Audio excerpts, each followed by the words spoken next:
স্বরচিত কবিতা, কবিতার শিরোনাম কর্দমাক্ত আত্মা। আমি আবৃত্তিকার এম ইকবাল।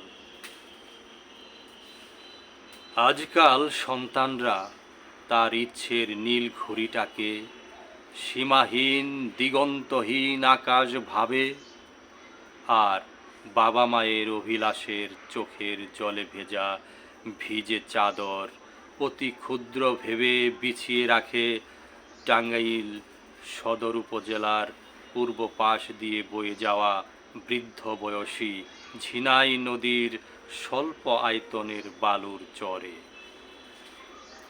নতুন প্রজন্মের বাগানের এই ভুবন জোড়া অন্তবিহীন ফুলকলির ভাবনা সম্প্রতি বাবা মার কপালে প্রতিনিয়ত ভূমিষ্ঠ করছে কষ্টের ঘামের উত্তাল অস্থির সাগর। তবুও নতুন প্রজন্ম ইন্টারনেটের লাল সবুজের শার্ট পরে নেটের দুনিয়ায় অবাধ বিচরণ করছে। সেই দুনিয়ার রুচিশীল কুরুচিপূর্ণ খাবারগুলো প্রতিনিয়ত গোগ্রাসে শুধু গিলেই যাচ্ছে, বদহজম হচ্ছে। কে যেন ডাকছে মৃত্যুর সমুদ্র সৈকত অতিক্রম করতে।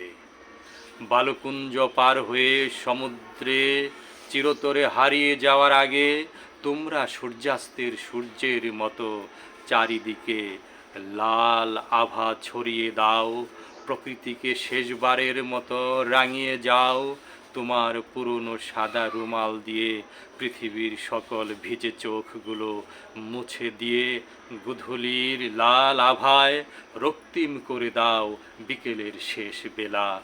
তাতে আলোকিত কর্মে যদি খুশি হয় তোমাদের মৃত্যু দেবতা, অথই সমুদ্রে অবগাহন করে ধুয়ে মুছে স্বচ্ছ পবিত্র নির্মল হতে পারে তোমাদের এপাশে ওপাশে অতীতে অপবিত্র কালো রঙের কাদা লেগে থাকা তোমাদের আত্মা। ধন্যবাদ, সবাই ভালো থাকুন।